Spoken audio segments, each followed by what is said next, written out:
To install the Tui Portfolio app, 1. Open the App Store on your device. 2. Search for Tui Portfolio using the search bar. 3. Tap Install to download and install the app.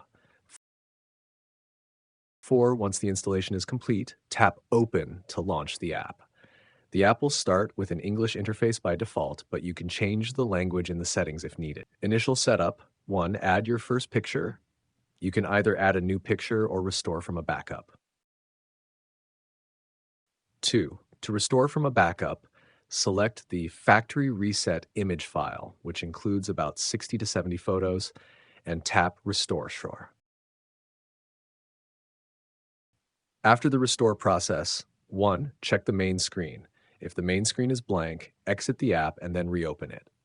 2. You should now see Tui James Portfolio and some default documents on the screen. These documents will help you understand how to use the app. If you experience any issues, 1. Close the app and reopen it to refresh the display. This should help you get started